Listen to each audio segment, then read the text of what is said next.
Meet Billy Blackman, toll operations manager for the Central Texas Regional Mobility Authority. Blackman grew up in a small town outside San Antonio and wasn't sure exactly what he wanted to do when he graduated from high school. Well, after high school, I took a few jobs that were, kind of similar to what I did at home. I worked in a farm and ranch general store. I worked in a couple of warehouses and a lot of hard manual labor work, paying my way through school. And a friend suggested an office job in Austin. I had moved up to San Marcos after high school. And they said, it's a call center for General Motors, and you're going to be doing all these things, and it's going to be way easier, and you're going to be in an office. And I'm like, you know what? I'm just going to try it. At first, Billy says he made some mistakes and wasn't sure if he was cut out for the job. There were these monthly reports that would come out with our customer satisfaction scores. And I was a nose to the grind, just doing my work, and then my boss would bring an award over and say, hey, you were the top in the enterprise, you were top in the enterprise, you were top in the enterprise. I'm like, all right, I mean, this is something, I'm really good at this. I can turn really dissatisfied and upset customers around, and it became something I was passionate about. Billy's first call center job wasn't particularly easy. Taking calls from customers who had concerns with their vehicles. And you had to resolve the concern, make sure the vehicle was repaired and they're happy. It's a very demanding job, very difficult, but I eventually caught on and became successful and was acknowledged for that by being selected for a promotion. The promotion emboldened Billy. I found myself driven even more by helping new folks who had been in the shoes that I had just come out of, not knowing what to expect. I was making sure to tell them, hey, this is what you should expect. Don't worry about not hitting your metrics right off the bat. We'll get you there. We'll get you there. I was really driven by keeping people in their seats. And then I became the supervisor of that group. While call center jobs can be difficult, Billy says he really enjoyed the customer interaction. Knowing that someone was able to rely on me, knowing that someone was so frustrated, they're like, I have to talk to someone, I have to call. And they were ready to blow up. They were ready to vent and tell you how horrible you are, or how horrible a particular situation or experience was for them. It was turning them around. I've said that a few times, but if it weren't for that, if I was unable to do that day in and day out, there was no job fulfillment, no satisfaction. I would have found something else to do.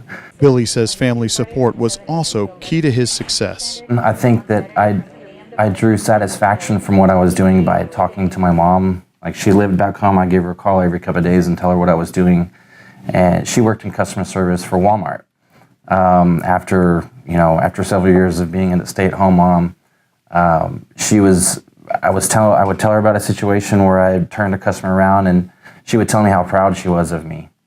And I wasn't seeking to get that from her. I was just sharing my experiences. And the things that she would tell me, kind of felt emboldened and kind of driven even more. Although call center work usually involves a comfortable office setting, Billy says the structured working environment can take some adjustment.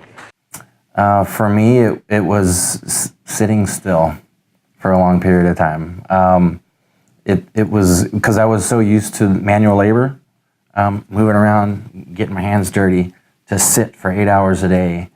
It was very difficult for me to kind of adapt to. As someone who has built a career in the call center industry, Billy says people have misconceptions about the industry. Some people I hear think they've settled for taking this job. They couldn't get what they wanted. I don't think a lot of people view this as a career that you can be really successful at, a career that you can make a living and support a family on. The movies and stuff, they always kind of make fun of folks on the phone sometimes. That's probably the biggest misconception, is that you can make something of yourself. Just be patient and stick with it.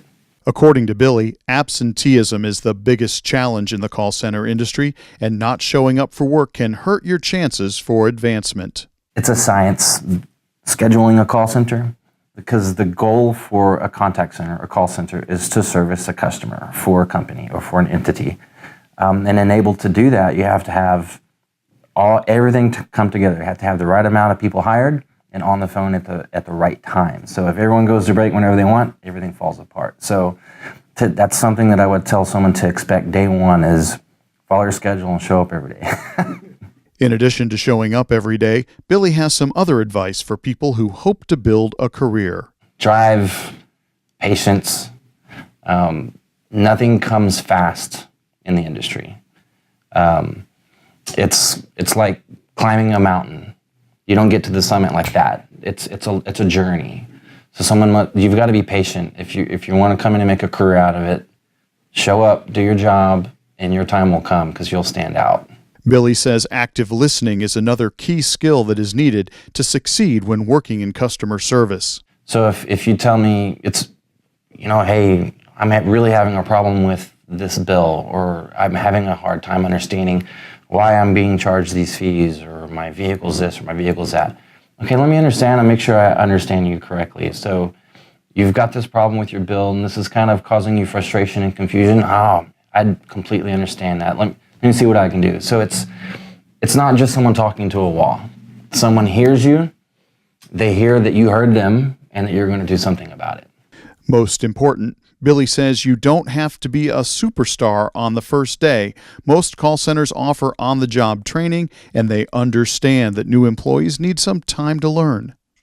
I expected to perform day one and hit all my metrics and make sure I took my calls in the time I needed to take them, make sure I documented everything perfect. It was just to kind of relax and understand that there's a learning curve. And if I can give anyone advice, it's that. Just breathe. If it's completely new to you, your boss will know that. They hired you, they interviewed you, they know your experience. Once I got a hang of that and understood that whatever I chose to do in the industry for customer service, that there's some wiggle room and room for mistakes.